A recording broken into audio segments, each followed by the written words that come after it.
Ya sudah, kita ngobrol-ngobrol gimana kalau kita bikin video. Oke, ketemulah ide pertama bikin video pada pocol. Yang pada pocol paku-paku itu. Iya. Yang ngebut-ngebut. Nah, itu video terviralnya kami sampai hari ini belum ada yang mengalahkan popularitas video itu dibanding video-video lain. Betul. Oke, assalamualaikum warahmatullahi wabarakatuh. Kembali lagi bersama kami di Sahabat Podcast Channel. Dan sekarang kita kembali lagi bersilaturahim dengan tujuan untuk menggali inspirasi dari salah satu tokoh yang sangat dikenal terutama di Lombok Tengah ya. Dan beliau ini adalah penyiar juga dari sebelumnya, dan sehingga sampai sejauh ini sudah berbagai aktivitas yang sudah dilakukan, dan saya pikir sangat menginspirasi bagi banyak orang khususnya di Lombok Tengah. Dan semoga nanti dari kisah-kisah inspirasinya, ngobrol santainya, kita bisa memetik pesan-pesan motivasi untuk semua yang melihat video hari ini. Oke, langsung saja. Selamat sore Bang Tony, atau yang lebih dikenal dengan Bajang Tony. Ya. Selamat sore. Assalamualaikum warahmatullahi wabarakatuh. Waalaikumsalam warahmatullahi wabarakatuh. Mungkin bisa langsung dari awal ini, Bang, terkait dengan bercerita tentang siapa Bajang Tony yang dulunya, apalagi di radio. Saya dari kecil saya tahu Bajang Tony ini di radio. Dan sekarang alhamdulillah dipertemukan. Nah, mungkin dari awal mulanya terjun ke dunia penyiaran mungkin. Kalau saya mau dibilang yang menginspirasi mungkin terlalu berlebihan ketika saya dibilang saya adalah tokoh juga masih belum, masih jauh kalau masih dikatakan tokoh. Masih banyak proses yang harus saya jalani terlebih dahulu, saya harus lalui, sehingga mungkin baru saya bisa disejajarkan dengan tokoh-tokoh inspiratif yang lainnya. Tapi anggap saja ini adalah sebuah ajang silaturahmi kita. Betul. Ada hal-hal yang mungkin dari cerita saya nanti akan bisa menginspirasi, walaupun tidak besar, tidak banyak, tapi minimal itu bermanfaat lah bagi orang lain. Saya mengawali karir saya mau mulai dari apa dulu ini? Dari entertainmentnya. Entertainment. Karena Bajang Tony ini kan lebih banyak dikenal waktu masa-masa radio nih. Oke. Bang, jadi siapa yang nggak tahu Bajang Tony dengan setiap hari telepon request lagu segala macam begitu kan? Jadi dulu saya mengenal dunia broadcast itu di radio kampus di Lawang. Saya dulu pernah berkuliah di STMIK Lombok, sekarang itu namanya dulu Unilo. Oh, Unilo. Universitas Lombok. Jadi namanya dulu Universitas Lombok karena waktu itu saya gagal akademik. Gagal ikut SPMB di Undram, di Universitas Negeri. Kebetulan Unilo ini disubsidi pemerintah daerah waktu itu. Betul.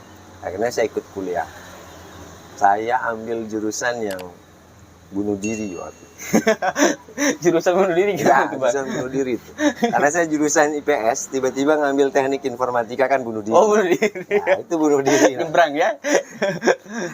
Jadi tapi asal-asal kuliah lah waktu. Betul. Tiba-tiba di kampus itu dulu buka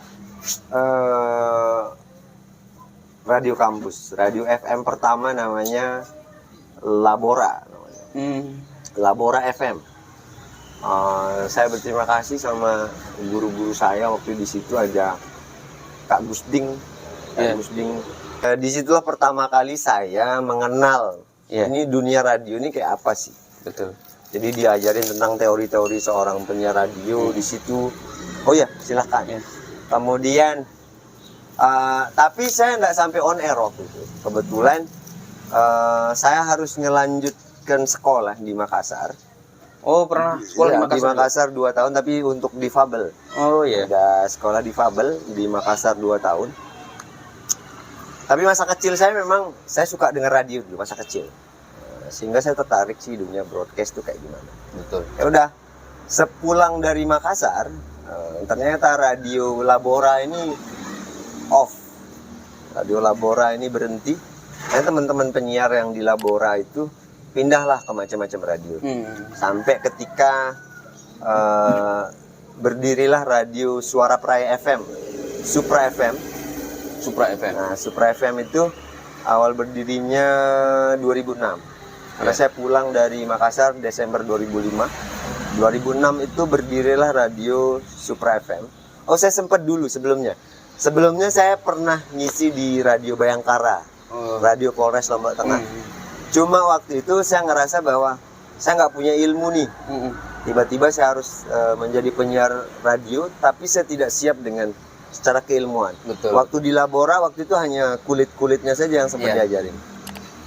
Sehingga saya memutuskan berhenti di Radio Labora karena di Radio Bayangkara. Karena saya nggak mau diketawain, orangnya nggak mau diketawain. Ketika saya nggak siap, saya nggak mau melakukan sesuatu itu tanpa ilmu. Benar. Nah, saya berhenti, tiba-tiba buka Radio Supra, ditawari lagi lah untuk ikut di situ. Tapi saya juga masih ngerem-ngerem nih karena saya belum merasa siap. Saya belum merasa siap untuk menjadi seorang penyiar radio. Sampai bosnya waktu itu namanya Pak Awe, Beni Siswoyo. Nanti ada training. Oke, kalau ada trainingnya saya siap. Saya ikut seleksi waktu itu dari 47 orang pelamar. Saya termasuklah yang di situ. Jadi karir radio saya dari 2006 sampai dengan 2011 akhir. 2011 akhir saya memutuskan untuk sudahlah. Cukuplah. Cukuplah saya berada di dunia gantung mic ya. Nah, saya coba gantung mic. Saya mulai off air. Saya sudah mulai off air. Mulai MC dari MC ulang tahun, wedding dan sebagainya dari 2009, MC event. Tapi saya masih penasaran dengan dunia jurnalistik. Dan di radio saya menjadi pembaca berita dan sebagainya. Tapi gimana sih rasanya menjadi seorang jurnalis tulis? Saya cobalah di 2012 saya masuk di media pembaruan. Di media pembaruan saya coba nulis hampir kurang lebih setahun. Media online itu? Masih media cetak? Media cetak kok. Belum online. 2012 itu masih belum. Jadi 2012 itu orang baru mengenal BlackBerry. Oh iya. Android belum ada. Iya, lagi viral-viralnya BlackBerry. Masih BlackBerry. 2012 masih baru awal-awal Android. Tapi akhirnya masih banyak yang koran-koran masih media cetak. Saya mencoba menulis di media pembaruan kurang lebih setahun. Saya belajar, setelah saya menemukan ilmunya saya berhenti. Jadi hanya mengobati rasa penasaran saya tentang bagaimana menjadi seorang jurnalis di media cetak. Saya biasa membaca berita, gimana sih sensasinya ketika menulis berita? Betul. Setelah saya dapetin itu saya berhenti. Pas berhentinya saya di media pembaruan, karir entertain saya mulailah berubah. Saya masih MC sampai di tahun 2014. Waktu itu ada casting film lokal, film layar lebar sih, proyeksi awalnya layar lebar dengan ada Ardina Rastri, ada Bejah waktu itu ya. Bejah vokalis The Fly dulu, dan sekarang sudah hijrah dan berhenti. Ada Ramdan Alamsyah, ada Pit Pagau, ada almarhum Sis NS, banyaklah artis-artis senior. Waktu itu kita syuting di Sembalun kurang lebih 10 hari di Silong Belanak, dan banyak spot kita syuting. Tapi filmnya gagal tayang. Tapi dari situ saya mulai berpikir, gimana sih rasanya menjadi seorang director. Jadi impian saya sebenarnya hanya ingin tahu ilmunya, bagaimana caranya proses penggarapan film layar lebar. Saya nggak pernah cita-cita mau jadi artis apa. Cuma saya penasaran dengan gimana sih caranya garap film layar lebar. Setelah saya mencoba di situ, Sampai hari ini saya punya impian. Saya pengen buat film sendiri. Tapi sampai hari ini mimpi Masih itu belum kenyataan. belum. Kalau video-video yang belakangan Ya, film beredar pendek kan? itu masih belum. Masih saya anggap masih belum sampai di impian. Ya. Saya pengen pure menjadi seorang director dari ide cerita yang ide cerita sudah ada nih. Tinggal saya butuh sentuhan dana segar. Saya butuh seorang Iya. produser yang Betul. memproduceri. Karena mahal biaya Ya, pembuatan lumayan. video itu, Untuk film, kelas film, apalagi layar lebar. ya minimal film itu bisa ikut di festival film pendek lah atau apa. Iya. Itu impian, tapi belum. Insya Allah Iya. akan Amin. sampean. Amin. Di dunia entertain memang kalau dibilang ada bakat keluarga, ya saya memang basically-nya adalah seorang dari kecil suka nyanyi-nyanyi. Di rumah ini memang ya nggak tahu memang dari mana keturunan bisa nyanyi.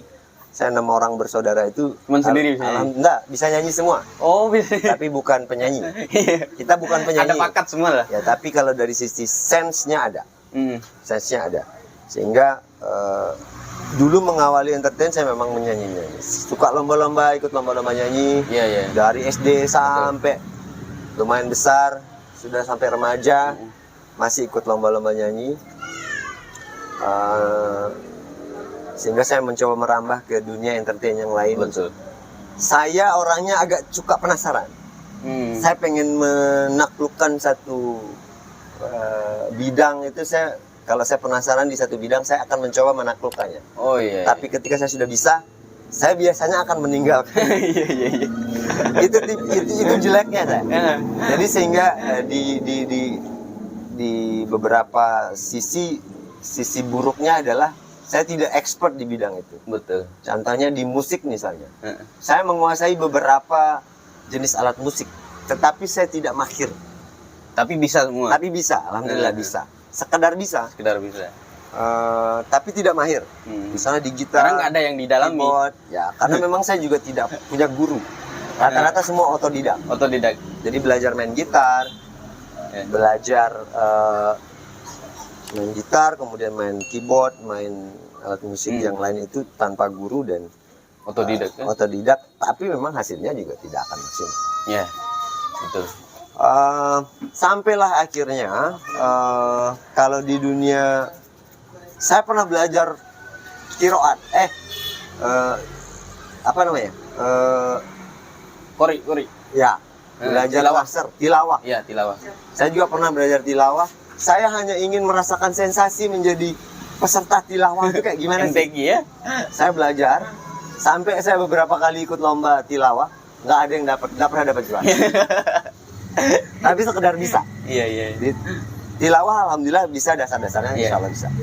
Kemudian saya mencoba lagi dunia seni apa yang perlu saya coba. Saya mulailah di dunia seni panggung. Saya waktu itu di Makassar. Di Makassar belajar teater.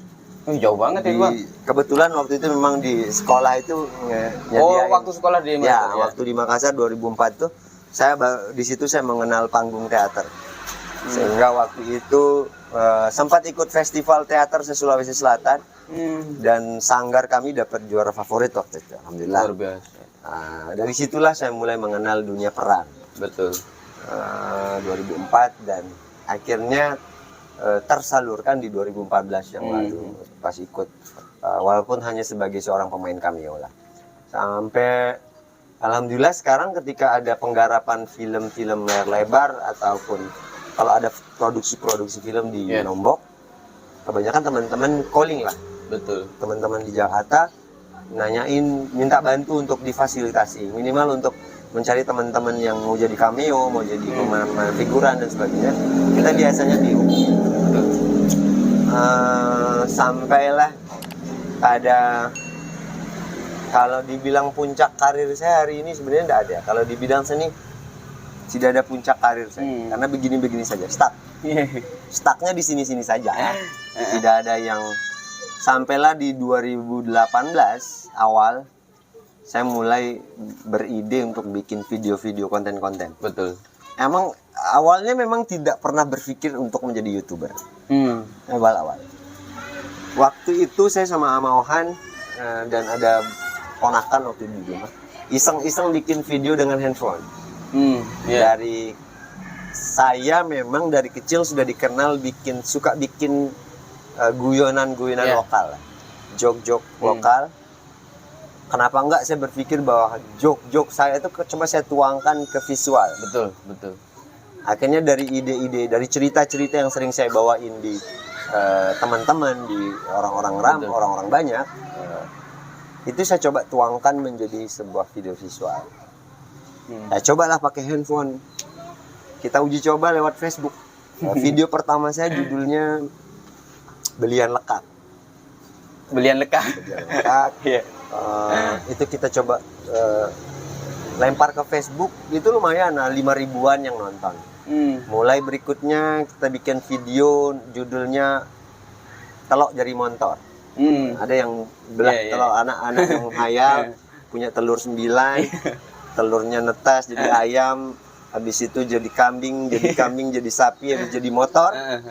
Setelah jadi motor akhirnya telurnya pecah. Pecah lagi tuh. Coba starter kan, starter motor akhirnya telurnya pecah. Kita coba lempar di Facebook, waktu itu video viewernya sampai 25 ribuan, lumayan ini. Animo penonton. Terus akhirnya ketemulah waktu itu video dadakan di Kuta, ketemu sama bulenya kita ajak, saya pakai bahasa Sasak, dia pakai bahasa Inggris, kan nggak mungkin nyambung. Kita coba lagi lempar di Facebook, itu iseng-iseng 30 ribuan. Makin naik aja ini. Mulai mikir, di situ mulai mikir. Kalau kayak gini terus, ini nggak menarik ini. Kalau pakai handphone dengan masih manual sekali lah. Itu masih video yang one shot, tidak ada, artinya masih sangat tidak menarik buat saya. Akhirnya saya ketemulah sama teman namanya Bading, yang hari ini jadi ownernya Bading Production. Waktu itu kita cuman pakai modal kamera 60D. Kebetulan juga ada salah satu teman pulang dari Jogja, dia pintar ngedit, namanya Resis, videografer juga. Ya sudah, kita ngobrol-ngobrol gimana kalau kita bikin video. Oke, ketemulah ide pertama bikin video pada pocol, yang pada pocol papu itu. Iya. Yang ngebut-ngebut. Nah, itu video terviralnya kami sampai hari ini belum ada yang mengalahkan popularitas video itu dibanding video-video yang lain. Betul. Walaupun ada salah satu video yang hampir 1, berapa juta tuh viewernya di YouTube sekarang, yang papu rock and roll itu, tapi tetap lebih besar view-nya. Lebih fenomenal video yang ngojek. Betul. Bahkan jadi bahan mainan kita di sehari-hari itu. Awalnya dari situ, setelah kita bikin video itu pun iseng-iseng aja. Iseng-iseng berhadiah. Jadi channel YouTube itu memang kita bikin hanya untuk sebuah iseng-iseng berhadiah. Niatan saya dengan Amaohan waktu itu, Amaohan, minimal orang-orang yang ketawa nonton video kita itu suatu ketika nanti, suatu saat nanti ya, kalau saya atau Amaohan meninggal, orang-orang akan mengingat bahwa yang bikin video dulu Bajang Tony dan Amaohan meninggal. Minimal orang-orang akan membacakan kami Fatihah. Minimal orang-orang akan mendoakan kami. Betul. Just that. Hanya itu niatan awal bikin video. Betul. Tidak pernah mikir bahwa dia akan viral, tidak pernah mikir bahwa ini buat apa, ini buat apa. Kami sama sekali tidak pernah berpikir tentang mau jadi YouTuber, akhirnya dapat uang, enggak. Sama sekali enggak. Hanya menuangkan kreativitas gitu. Dan alhamdulillah minimal Allah membalasnya dengan satu hal. Ketika banyak orang yang mengenal, silaturahmi kita akan semakin luas. Betul sekali. Maka Allah akan memudahkan segala hal. Betul sekali. Ketika kita sudah membantu, anggaplah kita membantu ini, memberikan hiburan kepada orang lain, dan Allah akan memberikanmu balasan yang berbeda. Jadi pertama yang kami dapatkan adalah ketenangan jiwa. Semakin banyak orang yang tertawa, semakin banyak orang bahagia menonton video kami jiwa kami semakin tenang. Betul. Seolah-olah kebahagiaan itu kembali ke kita. Akhirnya mulai berkonten, membuat ide-ide video sampai akhirnya bahwa channel kami dimonetize, sampai akhirnya mulailah kami dengan gerakan-gerakan sosial. Iya. Tapi sudah menghasilkan channelnya itu, Bang? Sekarang sudah menghasilkan, tetapi kan YouTube itu kalau kita nggak berkonten Betul. terus, dia akan stuck, semakin turun, semakin Iya. turun. Benar. Karena kami cukup lama vakum, satu video itu bisa 3-4 bulan baru kita bikin video lagi. Iya. Itu bikin ya channelnya juga nggak begitu bagus peningkatannya. Iya. Dari sisi finansial juga akan seperti itu. Itu tadi cukup panjang ya perjalanan dunia entertain yang ya memang Saya boleh ngerokok ini ya? Boleh, nggak apa-apa ya. Santai Bang, boleh nggak apa-apa. Nggak apa-apa di channelnya kita ngerokok. Jangan ditiru, ini Iya. perlu BO, Iya. bukan booking, tapi bimbingan orang tua. Bimbingan orang tua. Ya. Jadi Don't try at home. Okay? jadi memang semua orang lah tahu bahwa Bajang Tony ini mulai dikenal pada mulanya itu dari radio dan kemudian beralih ke apa namanya bentuk-bentuk atau jenis-jenis entertain yang lain gitu. Dari ya membuat video, bahkan sempat terjun ke dunia MC juga. Nah, tentu banyak sekali menjadi nilai-nilai pelajaran yang bisa di-share ke masyarakat yang menonton hari ini, dan terutama sejauh mana sih respon masyarakat terkait dengan Ya. skill yang dimiliki oleh Bajang Tony gitu. Saya share sedikit aja ya. Ya. Menjadi seorang announcer, menjadi seorang MC, menjadi seorang penyiar radio, menjadi seorang entertain, itu hukumnya yang pertama, hukum wajibnya ya, Betul. haram kita bodoh. Ya. Jadi menjadi announcer ataupun MC ataupun penyiar radio atau public speaker lah, public Betul. speaking, public speakers, menjadi seorang public speaker itu tidak boleh, haram hukumnya, dia lebih bodoh dari audiens. Iya. Ini haram hukumnya. Haram. Kalau kita bahasakan haram hukumnya, seorang public speaker lebih bodoh dari audiens. Betul. Minimal dia harus setara. Betul. Tapi menjadi seorang public speaker, menjadi seorang MC, host, atau seorang penyiar radio tidak boleh menggurui. Tidak boleh menggurui karena kita bukan guru. Betul. Kita ini seorang apa ya? Kalau bahasa sekarangnya apa tuh? Yang mana tuh, Bang? Nih.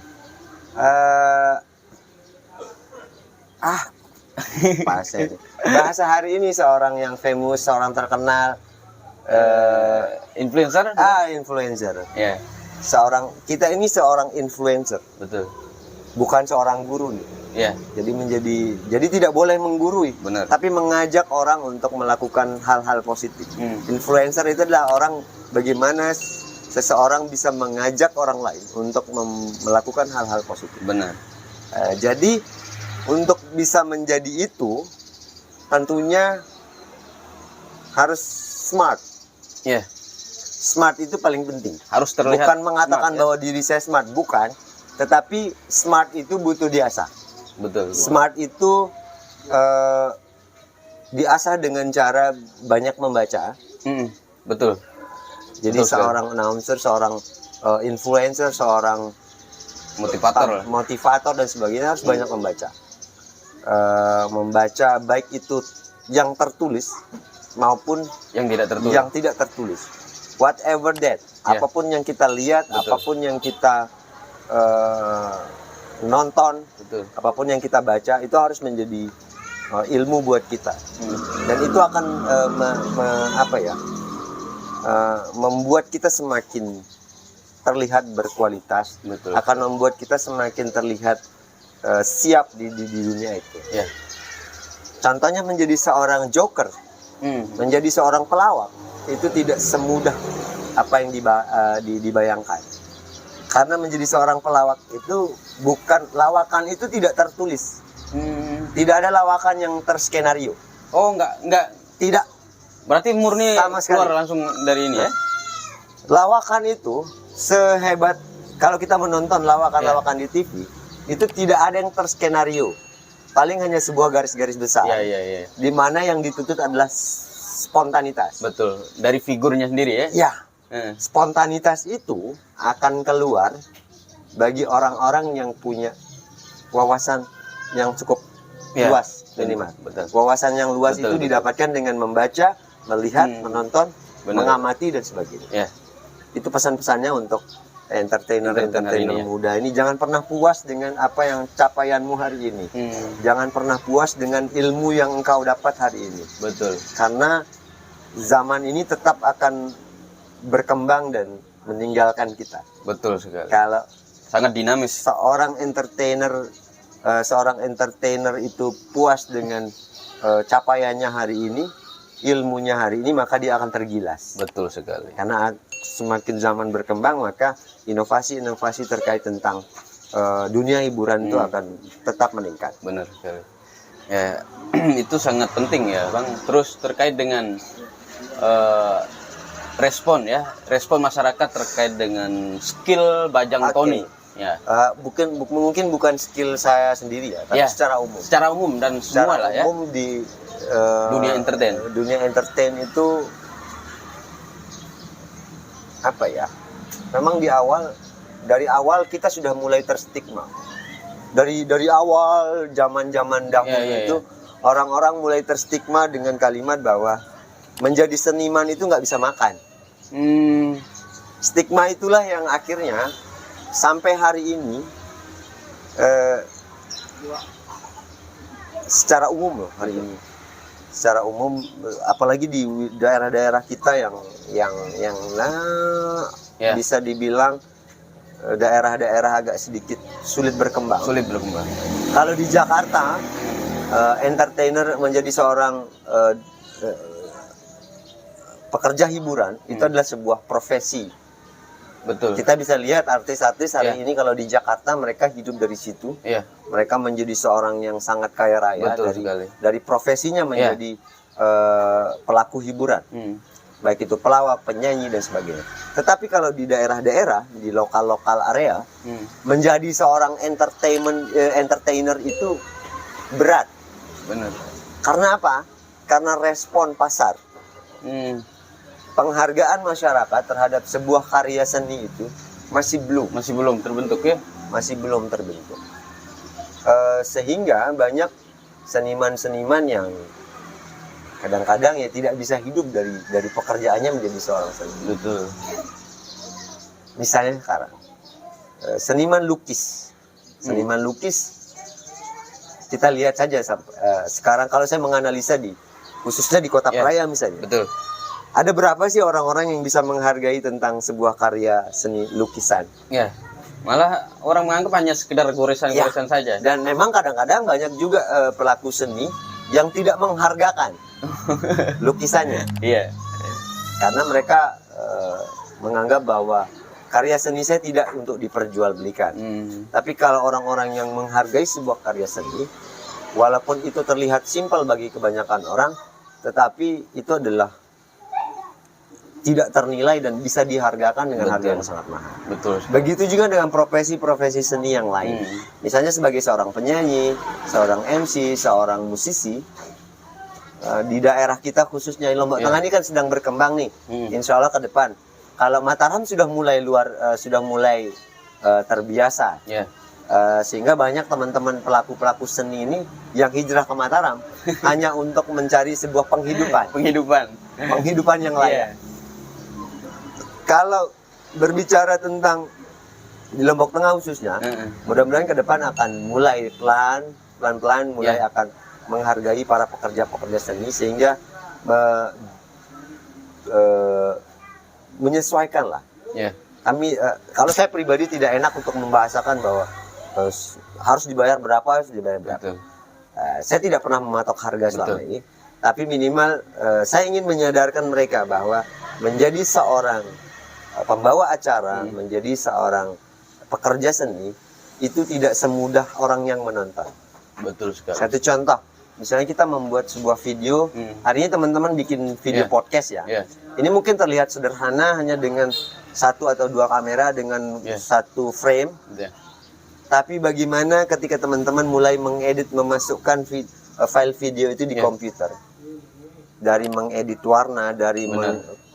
cutting videonya, itu sangatlah ribet. Iya, sangat Bagi saya yang bukan bidangnya di situ, mengerjakan itu sangatlah sulit. Ya. Ketika itu dihargai dengan sesuai, maka tentunya masyarakat kita juga harus bisa Betul. memberikan penghargaan yang setimpal Betul untuk sekali. karya-karya.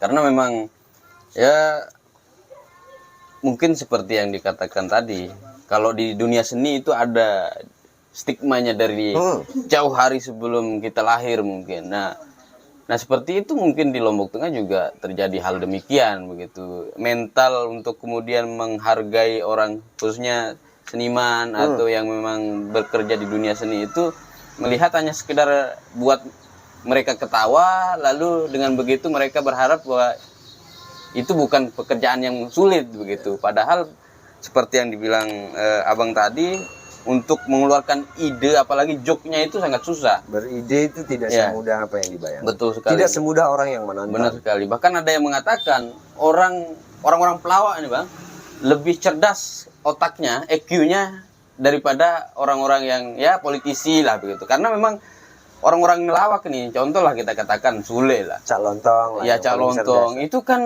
mereka harus susun kata-kata biar terdengar lucu begitu. Betul. Dan itu bagi kita itu yang sangat susah, terutama yang ya yang berbeda background lah begitu. Ya. Nah nanti kan kalau memang bisa menghargai satu sama lain, tentu akan terjadi sebuah transaksi yang bagus begitu. Nah jadi kita nggak heran sih bang. Jadi kita nggak heran. Nah terkait dengan Bajang Tony hari ini, kebetulan lagi menggunakan PDH yang Iya. dengan apa ya, logo yang luar biasa ini. Ada Ini lambang hati, terus ada Lambang tangan. tangannya. Nah ini saya pikir bukan, bagi orang yang menonton video ini tentu akan apa ya, tidak asing melihat logo ini. Ya. Karena sudah berseliweran di media sosial. Bahkan saya juga selalu mengikuti begitu. Bahkan sangat banyak ya yang sudah dibantu, yang sudah di ini. Nah kira-kira bagaimana ceritanya awal mula dari dunia entertain kemudian terjun ke pegiat sosial? Ya.